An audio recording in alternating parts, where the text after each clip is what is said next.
Hello guys! So today is September 25. I'm with Daddy-O and the kiddos. Hello!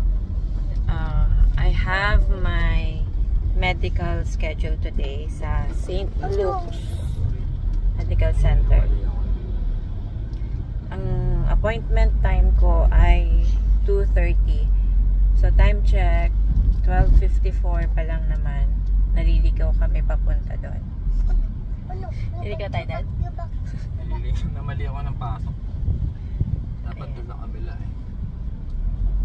Okay, so ako lang muna yung nakaschedule ngayon. Ako yung principal. Dependent ko sila. So may medical sila 2 weeks before our visa interview.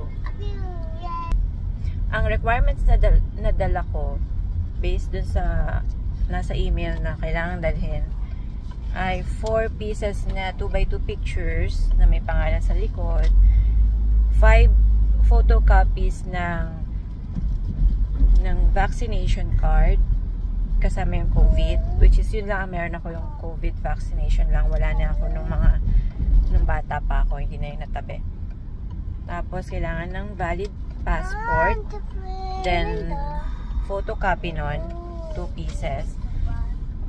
Tapos 2 pieces din ng photocopy ng government ID. So meron tayong driver's license, yun yung dala natin. At saka printed na confirmation letter ng schedule natin from St. Luke. So in-email yun. So, hindi naman na daw required yung x-ray from 3 months kasi wala ako nun. So, hindi naman siya required. Kung meron lang, mas magandang dalhin. Tapos, yung P4 letter, wala pa ako nun. Kasi hindi pa tayo napapadalahan. Sinabi lang ng Town Kids, yung employer natin, na unahin na munang mag-medical kahit wala pang interview date. Para maunahan natin yung mga schedule. Kasi kung sakali mang mas sputum test tayo, at least advance na tayong nag-medical. Mahabol. Kumbaga, mas madali tayo makakaalis. Yun. So, praying na sana hindi na tayo mas sputum test. Sobrang hassle nun kasi. And kung sakali mang mas sputum test tayo, papakita rin natin sa inyo yung process nun. So, babalikan ko kayo, isa-isahin natin lahat ng process na pagdadaanan ko. Lilista ko yan para malaking tulong sa mga nurses na katulad ko. Nakakanood ako ng mga vlog na nagsishare na experiences nila. Kung ano yung updated, syempre may mga update. So, ngayon tingnan natin 2025, September 25, kung ano na yung process sa St. Luke's. Injection kami? Opo. So, inaano ko na sila, mina-mindset ko na yung mga bata na i-injectionan kami. Lahat kami i-injectionan. Kasi nga, ang daming injection ang ibibigay. Like 7 at max. 5 to 7 injections. Sabay-sabay yun sa day 2. No? Kaya, mina-mindset ko na sila para pagdating ng araw na yun, hindi na magpahirapan. At least alam na nila yung mangyayari. So, ito na yung St. Luke's building. So, ayan o. Mami, So, ito yung kanyang paligid. Yan. Yan ang ating makikita sa paligid. So, baba na ako, Dad? Hi guys, I'm back. So, tapos na tayo mag-medical sa St. Luke's. Hinintay tayo nila Daddy at saka ng mga bata sa kayo tumambay, Dad? Sa Robinson's Place, Manila. Oo, doon kayo nag-park. Kamusta naman yung paghihintay nyo doon? Ilang oras ka naghintay? Mahirap mag-parking kasi punuan. Pero mga 15 minutes kami paikot-ikot doon. Pero yun, nakahanap naman. Tapos doon lang kami sa time zone naman o na-board kayo? Enjoy naman. Ayun. Tapos, ang journey ko naman sa loob. So, dumating ako sa St. Luke's 1:15 p.m. Pero ang schedule ko is 2:30 pa. Pinapasok naman ako ng guard. Tinanong niya ako kung kumain na daw ba ako, kung anong oras schedule ko. Tinignan niya yung printout ng ano ko, yung verification na nakaschedule ako. Tinanong niya kung dala ko yung passport and my photocopy. And chinek niya yung bag ko. Sabi niya, bawal ang pagkain, biskuit, kahit anong pagkain sa loob. Yun. Tapos, sabi niya, 3 to 4 hours daw ang process ng medical. Kaya, yun, ina-advise talaga niya na kumain muna. Sabi ko naman, kumain na ako. And then, 1:30, nagtawag na yung nasa loob. Sabi niya, lahat na ng for medical. So, wala nang per time. Yung una kasi, pag bagong dating ako, sabi niya, oh, yung mga pang 1 p.m. wala na ba? 1:30. So, lahat ng 1:30 tumayo. Pinapasok sila. Eh, hindi pa ako kasama doon. 2:30 pa ako. After nila, mabilis lang eh. Nakapasok na sila. Checking of, ng papers. Sinabi na, oh, wala na bang for medical? Lahat na. So, tinawag na lahat.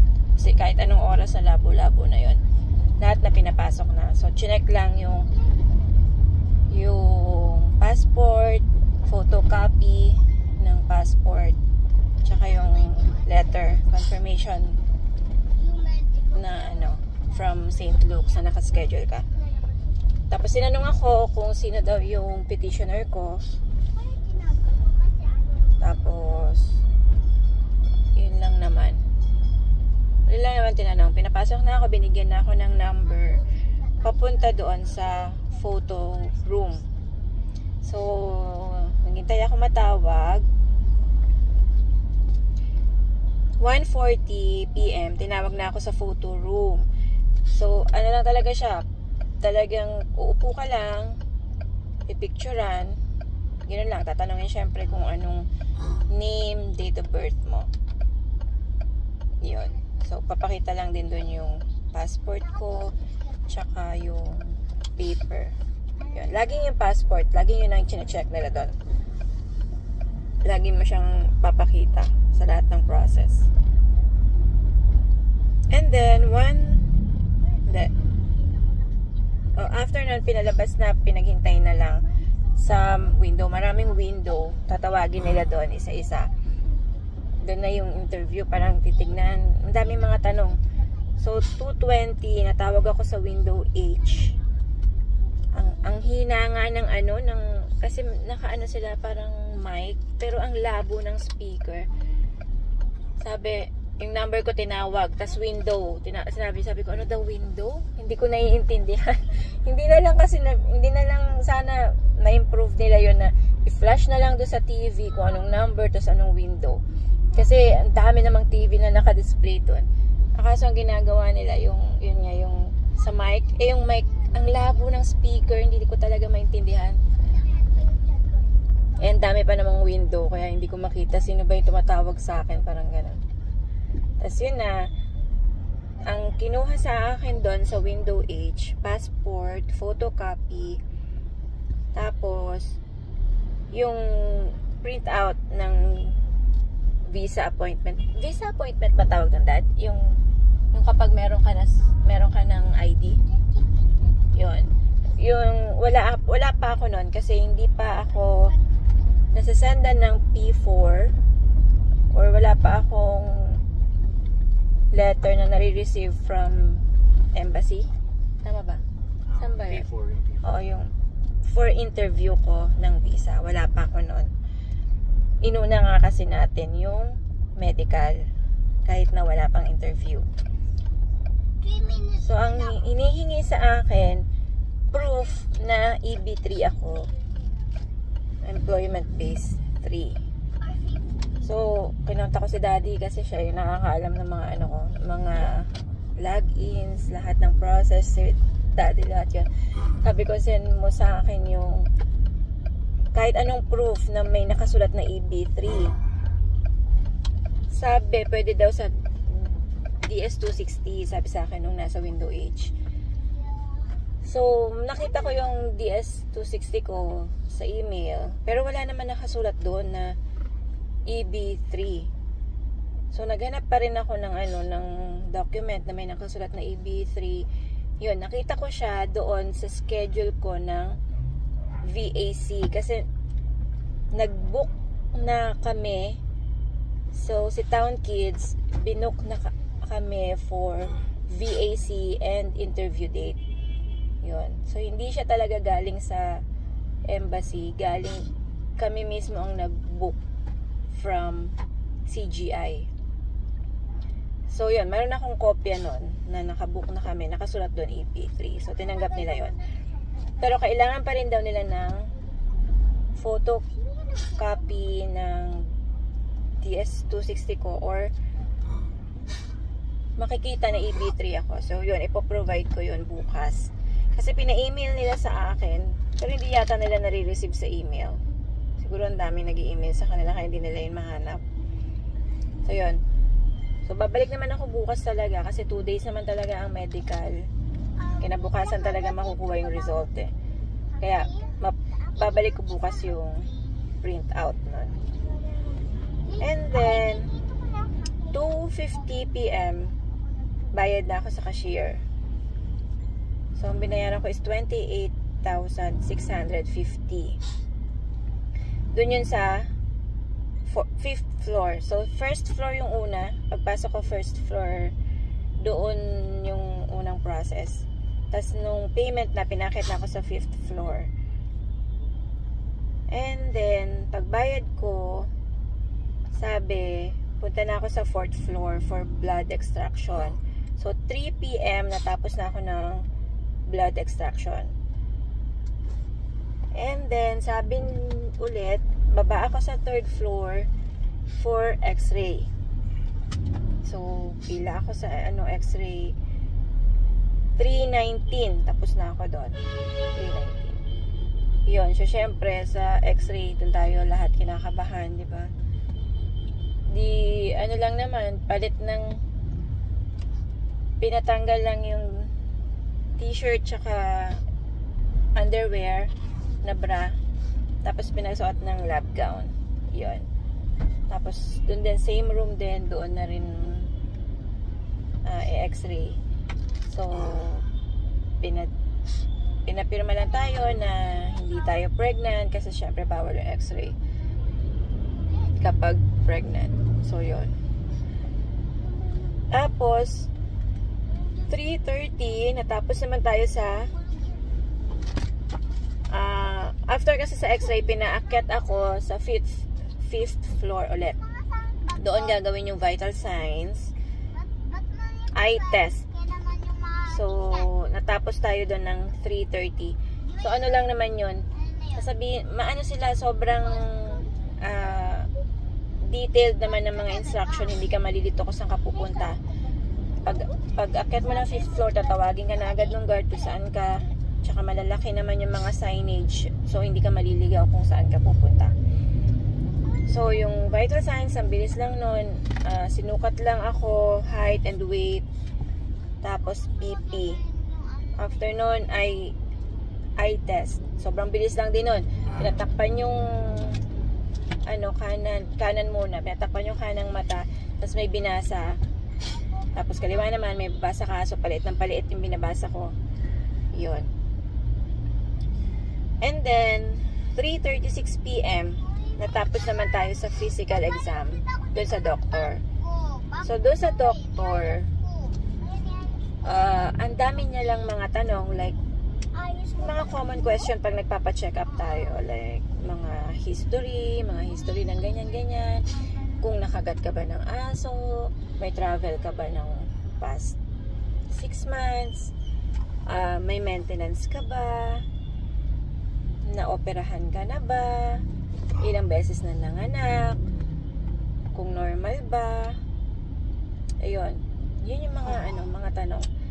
So, mostly ang sagot mo lang no. Ganyan, no. Or unless nangyari na sa'yo yung tinatanong niya. Yun. And then, doon din, pinahubad yung damit and yung square pants ko. So, ang matitira lang, bra and panty. Tapos, ihiga sa bed. Yun yung instruction ni doctor. Tapos, nung nakahiga na ako, nagpalpate siya sa neck ko, pinalunok niya ako. Tinignan yung braso ko, yung skin ko sa braso, tinignan niya. Tapos, tinignan niya din yung chan ko, nagpalpate din siya. And then, kumuha siya ng stethoscope, pinakinggan niya yung dibdib ko. And then, sa likod din, pinakinggan din niya. Inhale, exhale, of course. Yun. Tapos na. Sabi niya, okay na. So, ano na ulit? Bihis na ulit. Tapos, sabi niya, punta na daw ako doon. Sa parang nurse station siya, parang ganon. Tapos, hindi ko alam, natapos na. Nung pagpunta ko doon. Sabi sa akin kasi, wait lang daw ako, upo lang daw ako. Alam ko kasi, hindi pa ako tapos dahil naghihintay ako ng urinalysis. The whole time kasi, naiihi na ako. Pinipigil ko talaga yung ihi ko. Kasi nga, gusto ko, pag-collect ko ng urine, sa midstream talaga ako kukuha. Gusto ko madami yung wiwi ko. So, pinigil ko talaga siya ng buong process. Nung tinawag na ako, may binigay na paper. Tapos nag-i-instruct na siya. Sabi niya, balik daw ako bukas. Sinabi niya yung time. Papakita ko raw yun sa guard. At doon ko daw malalaman yung result ng mga labs, ganyan. And for possible vaccination daw. Nung narinig ko yung for possible vaccination, doon na ako na tapos na pala, ito na pala, parang, vaccination na ako, makapasa ba ako, gano'n. Parang, tapos na, tsaka ako tinignan yung papel, color white. Nung nakita ko yung papel ko, color white, natuwa ako. Pero kasi, the whole time na nagsasalita siya, ang nasa isip ko, teka, hindi pa, nagkakamali yata siya, kasi hindi pa ako urinalysis. So, ang alam ko, hindi pa tapos. Ngayon, nung natapos na siya, sabi ko, ay, hindi pa po ako na-urinalysis. Sabi niya, ay, hindi na yun. Hindi na daw pala yun. Sabi ko, ay, hindi na po ba? Pinigil ko pa naman yung ihi ko. Sabi ko, gano'n. Tapos, okay po. Di yun na. Ihi na ako talaga. Naghanap agad ako ng CR. Pagdating ko sa CR, doon palang nag-sit in sa akin yung mga sinabi niya na bukas possible na ako vaccination. Tapos color white yung hawak ko kasi nga based sa mga napapanood ko, pag binigyan ka ng yellow paper or yellow slip, matik na sputum ka na. Sputum academy tawag nila. So mag-sputum test ka. So yun yung ayaw natin talaga. Kaya yun, natuwa na ako doon. Though, hindi pa tayo sure, ha. Kasi meron din akong mga napanood na kahit white, yung nakuha nila, pagdating bukas, pag chinek talaga yung mga results, na i-endorse pa rin sila for sputum test. Kaya, thankful pa rin tayo na hindi agad sure na sputum test. And, magpe-pray pa rin tayo na sana bukas okay yung lahat ng result at hindi tayo ma-sputum test. Yun ang aking journey. So natapos tayo at 3:40 from 1:15. So ilang oras yun? So ang pagka naging okay naman yung aking result, ang next plan is sila daddy naman na yung mag-medical. Si daddy at saka yung mga bata. So, a-update namin kayo doon, guys. See you again tomorrow. i-update ko ulit kayo ng very detailed sa process ng second day ng medical exam natin sa St. Luke's. Bye! Nga pala guys, meron akong pahabol na info.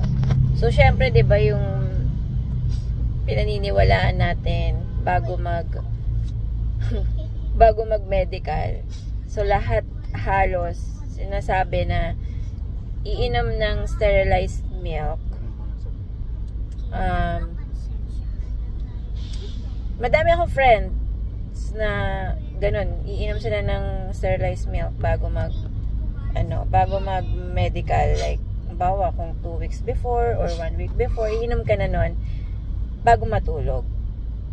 So, in my case, ginawa ko siya like 1 week before or 2 weeks before that. Mga ganon. More or less 1 week. Ginawa ko siya. So, yung unang araw ko na uminom ako noon ng gabi, kinabukasan, ito na yung nalamunan ko. Ang kati niya. Kasi, ganun ako kapag like, halimbawa, ang huling ininom ko sa gabi, Milo na mainit, ganyan, patulog, ganun. Kinabukasan talaga, nagkaka-sore throat ako.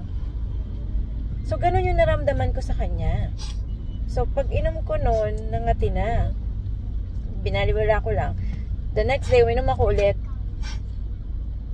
Pangatlong araw na, naku, ayan na yung lalamunan ko, nag-ubo na ako, tapos may plema-plema na. Ngayon nga, di ba, medyo malat din ako. Yun yun. Dahil yun doon, sa 3 days ko na uminom ako ng milk. So, hindi ako hiyang, kasi hindi naman talaga ako umiinom noon ng milk. Hindi talaga ako hiyang, kasi nga, syempre matamis siya, tapos, night mo siya iinumin. Yun. Nakasama siya sa akin. So, ni-stop ko na yun. Ni-stop ko siya after 3 consecutive nights na uminom ako. At ngayon, wala naman na akong plema, wala na akong sipon. Kasi the past few days, barado talaga yung ilong ko. Umiinom ako ng Simdex. Yan. Pero ngayong araw mismo ng medical ko, okay naman ako. Hindi ako sinisipon, hindi ako inuubo, wala namang plema. So, thank God na okay. Medyo malat sa lalamunan ko, ganun. Yun lang. Share ko lang yung experience ko sa sterilized milk.